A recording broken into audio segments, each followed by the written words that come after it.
Salut les gars, aujourd'hui vidange sur un Scénic, un 5 DCI. Donc on va commencer par faire la remise à zéro. Donc on met le contact tout d'abord et on va se servir des deux boutons au niveau du commodo pour faire bouger juste ici pour aller jusqu'à la révision. Vous montez, vous descendez.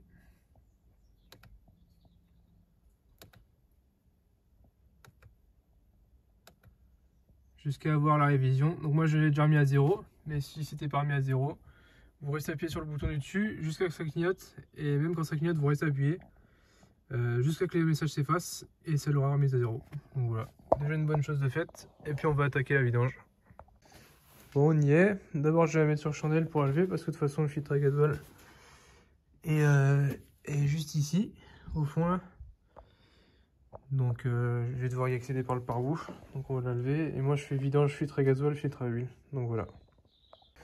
Bon bah je viens de la mettre sur chandelle, j'ai enlevé les deux bouchons de remplissage, on va enlever la plaque moteur, vidanger, ensuite on enlèvera le filtre à huile, et à la fin on enlèvera la roue, le pare-boue, et on fera le filtre à gasoil.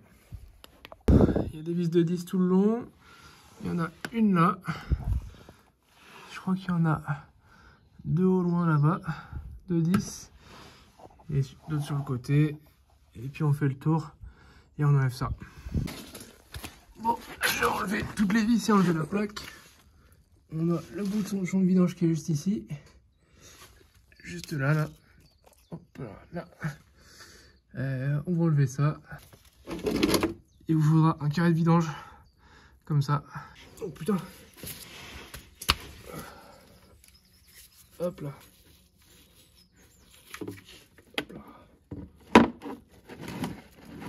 Ensuite, on fait attention à ce que l'ancien joint soit pas resté sur le carter. Hop, le joint neuf. Zag. Et on remet ça dessus.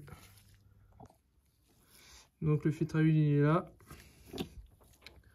Moi j'utilise ça, une cloche. J'espère que ça va passer.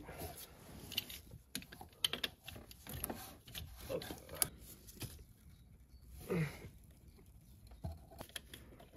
On peut enlever la clé griffe.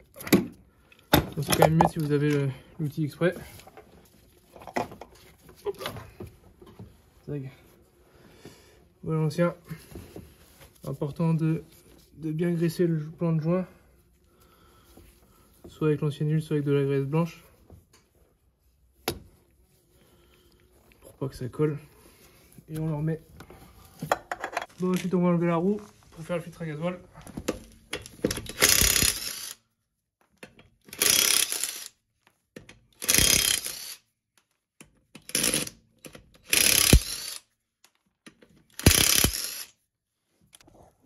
Bon, j'arrive pas à décoller cette putain de roue.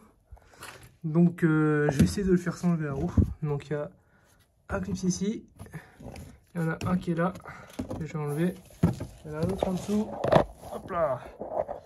À ce niveau-là, là il y a le trou. Ouais, donc c'est ça. Il y avait que ça. Un clip là, un clip là. Là, là. Et deux vis de 7. Une là et une là. Et donc là, on a accès au filtre à gasoil. Il va falloir enlever la vis de 10. La vis de 10 juste là. Pour enlever les caches et avoir accès au filtre. Moi, je peux plus filmer quand je voulais l'enlever parce que j'en ai chié. De toute façon, il y a une connectique à enlever. Hop, il y a une connectique. Une à droite ici. Et une à gauche. Mais j'ai pas réussi à l'enlever moi, donc j'ai carrément sorti tout le long. Ouais, j'ai sorti tout le long en fait.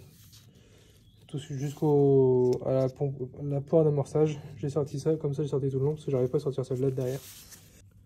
On fait attention aux flèches pour opérer le sens des durettes. Donc je vais pouvoir enlever celle-ci. Ensuite vous dévissez la vis là où les vis du capteur. Hop. Si vous avez le joint, vous changez le joint ici, ici, ici. Moi je les ai pas donc je vais juste le nettoyer. Et remettre un coup de graisse blanche par dessus. Là j'ai resserré la sonde avec la vis. Je remets la durite là-dessus. Ensuite en dessous, sur l'ancien on enlève ça.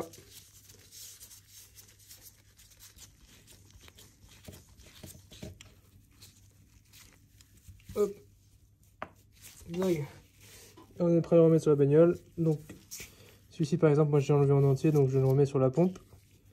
L'autre, je mets là, on met le connecteur, on referme la cage, on met les croûtes 10. Donc, j'ai mis. Hop là. J'ai remis ça. Les deux connectiques, le connecteur. On peut refermer ça et mettre la vis de 10. Bon, ensuite j'ai mis 4 litres 5. Donc vous pouvez le mettre dans le trou là ou dans le trou là. Bon, là ça s'écoule mal, donc le mieux c'est de le faire là. Donc 4 litres 5 de 5,30 c'est 4. Et ensuite j'ai purgé le filtre à gasoil. Donc tu pompes là-dessus jusqu'à ce que la poire devienne dure. Tu peux regarder en plus sur les durées transparentes. Donc là c'est bon. J'ai regardé s'il n'y a pas de fuite au niveau de mon filtre à gasoil. On va pouvoir le redescendre et essayer de démarrer. Et si ça ne fuit pas, on mettra le pare-haut. Bon, j'ai pompé entièrement. Normalement, ça va démarrer. On va voir. Bon, bah, il n'y a pas de fuite. N'oubliez pas de cliquer au verrou, de les serrer fort si vous avez enlevé le trou. Je vais remettre le pare-bout et après, on regardera le niveau d'huile. Parfait. Hop, nickel. Bon, voilà. Bon, bah, n'hésitez pas si vous avez des questions, si vous avez des remarques à faire.